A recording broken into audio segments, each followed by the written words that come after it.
Today we are going to continue reading Chapter 5 of Harry Potter and the Sorcerer's Stone. So where we left off, Hagrid had taken Harry to the Wizarding World through this restaurant called Leaky Cauldron, where there were a lot of witches and wizards there who were really excited to meet Harry. One of them was one of his professors that's going to be at Hogwarts, and they were just all so excited and amazed that they were meeting Harry Potter. And when they finally got away from them, they went to where it's called Diagon Alley, where there's a lot of stores that Hagrid and Harry are going to get his supplies. But first, they have to go to Gringotts, the wizard bank, to get Harry's money. So where we left off, they had just got to Gringotts, and we're going to see what happens when they go inside. Like I said, you'd be mad to try and rob it, said Hagrid. A pair of goblins bowed them through the silver doors, and they were in a vast marble hall. About 100 more goblins were sitting on high stools behind a long counter, scribbling in large ledgers, weighing coins in brass scales, examining precious stones through eyeglasses. There were too many doors to count leading off the hall, and yet more goblins were showing people in and out of these. Hagrid and Harry made for the counter. Morning, said Hagrid to a free goblin. We've come to take some money out of Mr. Harry Potter's safe. You have his key, sir? Got it here somewhere, said Hagrid. And he started emptying his pockets onto the counter, scattering a handful of moldy dog biscuits over the goblin's book of numbers. The goblin wrinkled his nose. Harry watched the goblin on their right, weighing a pile of rubies as big as glowing coals. Got it, said Hagrid at last, holding up a tiny golden key. The goblin looked at it closely. That seems to be in order. And I've also got a letter here from Professor Dumbledore, said Hagrid importantly, throwing out his chest. It's about the you-know-what in Vault 713. The goblin read the letter carefully. Very well, he said, handing it back to Hagrid. I will have someone take you down to both vaults. Griphook? Griphook was yet another goblin. Once Hagrid had crammed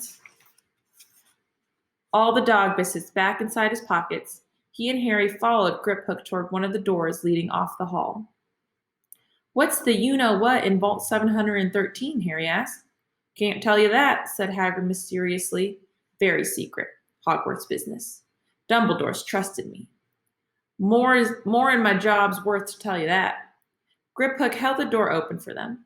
Harry, who had expected more marble, was surprised. They were in a narrow stone passageway lit with flaming torches. It sloped steeply downward, and there were little railway tracks on the floor.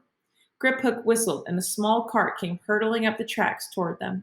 They climbed in. Hagrid with some difficulty, and were off. At first, they just hurried through a maze of twisting passages. Harry tried to remember left, right, left, middle, fork, right, left, but it was impossible. The rattling cart seemed to know its own way because Griphook wasn't steering. Harry's eyes stung as the cold air rushed past them, but he kept them wide open. Once he thought he saw a burst of fire at the end of a passage and twisted around to see if it was a dragon, but too late. They plunged even deeper, passing an underground lake where huge stalactites and stalagmites grew from the ceiling and floor. I never know, Harry called to Hagrid over the noise of the cart. What's the difference between a stalagmite and a stalactite? Stalagmite's got an M in it, said Hagrid. And don't ask me questions just now. I think I'm going to be sick. He did look very green, and when the cart stopped at last beside a small door in the passage wall, Hagrid got out and had to lean against the wall to stop his knees from trembling. Griphook unlocked the door. A lot of green smoke came billowing out, and as it cleared, Harry gasped. Inside were mounds of gold coins, columns of silver, heaps of little bronze nuts. All yours, smiled Hagrid. All Harry's. It was incredible. The Dursleys couldn't have known about this, or they'd have had it from him faster than blinking. How often had they complained how much Harry cost them to keep? And all the time there had been a small fortune belonging to him, buried deep under London. Hagrid helped Harry pile some of it into a bag. The gold ones are galleons, he explained. 17 silver sickles to a galleon, and 21 nuts to a sickle. It's easy enough. Right, that should be enough for a couple of terms. We'll keep the rest safe for you. He turned to Griphook. Vault 713 now, please. And can we go more slowly? One speed only, said Griphook. They were going even deeper now and gathering speed. The air became colder and colder as they hurtled round tight corners. They went rattling over an underground ravine, and Harry leaned over the side to try to see what was down at the dark bottom. But Hagrid groaned and pulled him back by the scruff of his neck. Vault 713 had no keyhole. Stand back, said Griphook importantly. He stroked the door gently with one of his long fingers, and it simply melted away. If anyone but a Gringotts goblin tried that, they'd be sucked through the door and trapped in there, said Griphook. How often do you check to see if anyone's inside? Harry asked. About once every 10 years, said Griphook with a rather nasty grin. Something really extraordinary had to be inside this top security vault, Harry was sure.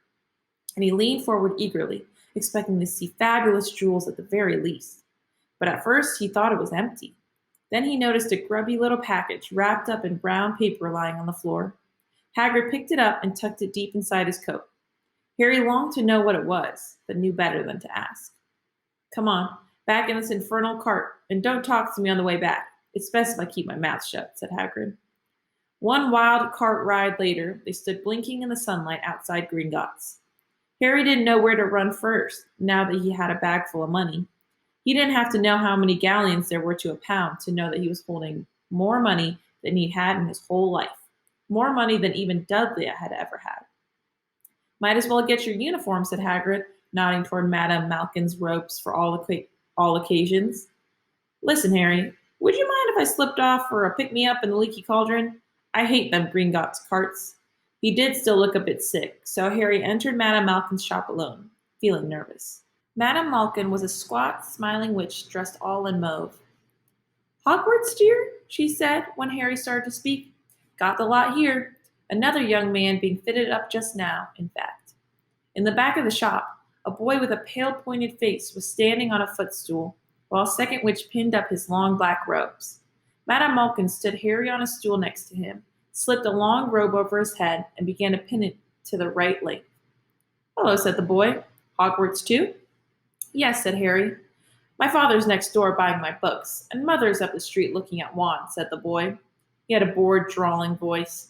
Then I'm going to drag them off to look at racing brooms. I don't see why first years can't have their own. I think I'll bully father into getting me one, and I'll smuggle it in somehow. Harry was strongly reminded of Dudley. Have you got your own broom? The boy went on. No, said Harry. Play Quidditch at all? No, Harry said again, wondering what on earth Quidditch could be. I do. Father says it's a crime if I'm not picked to play for my house, and I must say I agree. Know what house you'll be in yet? No, said Harry, feeling more stupid by the minute. Well, no one really knows until they get there, do they? But I know I'll be in Slytherin. All our family have been. Imagine being in Hufflepuff. I think I'd leave, wouldn't you? Said Harry, wishing he could say something a bit more interesting. I say, look at that man, said the boy suddenly, nodding toward the front window. Hagrid was standing there, grinning at Harry, and pointing at 2 large ice creams to show he couldn't come in. That's Hagrid, said Harry, pleased to know something the boy didn't. He works at Hogwarts. Oh, said the boy. I've heard of him. He's a sort of servant, isn't he? He's the gamekeeper, said Harry. He was liking the boy less and less every second. Yes, exactly. I heard he's sort of savage. Lives in a hut on the school grounds, and every now and then he gets drunk, tries to do magic, and ends up setting fire to his bed. I think he's brilliant, said Harry coldly. Do you? Said the boy with a slight sneer. Why is he with you? Where are your parents? They're dead, said Harry shortly. He didn't feel much like going into the matter with this boy. Oh, sorry, said the other, not sounding sorry at all. But they were our kind, weren't they? They were a witch and wizard, if that's what you mean. I really don't think they should let the other sort in, do you? They're just not the same. They've never been brought up to know our ways. Some of them have never even heard of Hogwarts until they get the letter. Imagine. I think they should keep it in the old wizarding families. What's your surname, anyway? But before Harry could answer, Madame Malkin said, That's you done, my dear. And Harry, not sorry for an excuse to stop talking to the boy, hopped down from the footstool. Well, I'll see you at Hogwarts, I suppose, said the drawling boy. Harry was rather quiet as he ate the ice cream Hagrid had bought him, chocolate and raspberry with chopped nuts. What's up? Said Hagrid. Nothing, Harry lied. They stopped to buy parchment and quills. Harry cheered up a bit when he found a bottle of ink that changed color as he wrote. When they had left the shop, he said, Hagrid, what's Quidditch? Blimey, Harry, I keep forgetting how little you know. Not knowing about Quidditch. Don't make me feel worse, said Harry. He told Hagrid about the pale boy and Madame Malkin's. And he said people from Muggle families shouldn't even be allowed in. You're not from a Muggle family. If he'd known who you were, he's grown up knowing your name if his parents are wizard folk. You saw what everyone in the Leaky Cauldron was like when they saw you. Anyway, what does he know about it? Some of the best I ever saw were the only ones with magic in them in a long line of muggles. Look at your mom. Look what she had for a sister. So what is Quidditch? It's our sport. Wizard sport. It's like soccer in the muggle world. Everyone follows Quidditch. Played up in the air on broomsticks, and there's 4 balls. Sort of hard to explain the rules. And what are Slytherin and Hufflepuff? Schoolhouses. There's 4. Everyone says Hufflepuff for a lot of duffers, but I bet I'm Hufflepuff, said Harry gloomily. Better Hufflepuff than Slytherin, said Hagrid darkly. There's not a single witch or wizard who went bad who wasn't in Slytherin. You know who was one. Well, sorry, you know who was at Hogwarts? Years and years ago, said Hagrid. They bought Harry's school books in a shop called Flourish and Blots, where the shelves were stacked to the ceiling with books as large as paving stones, bound in leather. Books the size of postage stamps and covers of silk. Books full of peculiar symbols, and a few books with nothing in them at all. Even Dudley, who never read anything, would have been wild to get his hands on some of these. Hagrid almost had to drag Harry away from curses and counter curses. Bewitch your friends and befuddle your enemies with the latest revenges. Hair loss, jelly legs, tongue tying, and much, much more by Professor Vindicates Viridian. I was trying to find out how to curse Dudley. I'm not saying that's not a good idea, but you're not to use magic in the muggle world, except in very special circumstances, said Hagrid. And anyway, you couldn't work any of them curses yet. You'll need a lot more study before you get to that level. Hagrid wouldn't let Harry buy a solid gold cauldron either. It says pewter on your list. They got a nice set of scales for weighing potion ingredients and a collapsible brass telescope. Then they visited the apothecary, which was fascinating enough to make up for its horrible smell. A mixture of bad eggs and rotted cabbages. Barrels of slimy stuff stood on the floor. Jars of herbs, dried roots, and bright powders lined the walls. Bundles of feathers, strings of fangs, and snarled claws hung from the ceiling. While Hagrid asked the man behind the counter for a supply of some basic potion ingredients for Harry, Harry himself examined silver unicorn horns at 21 galleons each and minuscule, glitteringly black beetle eyes, 5 nuts a scoop. Outside the apothecary, Hagrid checked Harry's list again. Just your wand left. Oh yeah, and I still haven't got you a birthday gift present. Harry felt himself go red. You don't have to. I know I don't have to. Tell you what, I'll get your animal. Not a toad. Toads went out of fashion years ago. You'd be laughed at. And I don't like cats. They make me sneeze. I'll get you an owl. All the kids want owls. They're dead useful, carry your mail and everything. 20 minutes later, they left Ilop's Owl Emporium, which had been dark and full of rustling and flickering, jewel-bright eyes. Harry now carried a large cage that held a beautiful snowy owl, fast asleep with her head under her wing. He couldn't stop stammering his thanks, sounding just like Professor Quirrell. Don't mention it, said Hagrid gruffly. Don't expect you've had a lot of presents from them Dursleys. Just Ollivanders left now. Only place for wands. And you gotta have the best wand. A magic wand. This was what Harry had been really looking forward to. The last shop was narrow and shabby. Peeling gold letters over the door read Ollivanders, makers of fine wands since 382 BC. A single wand lay on a faded purple cushion in the dusty window. A tinkling bell rang somewhere in the depths of the shop as they stepped inside.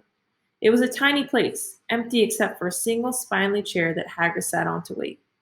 Harry felt strangely as though he had entered a very strict library. He swallowed a lot of new questions that had just occurred to him and looked instead at the thousands of narrow boxes piled neatly right up to the ceiling. For some reason, the back of his neck prickled. The very dust and silence in here seemed to tingle with some secret magic. Good afternoon, said a soft voice. Harry jumped. Hagrid must have jumped too, because there was a loud crunching noise, and he got quickly off the spindly chair.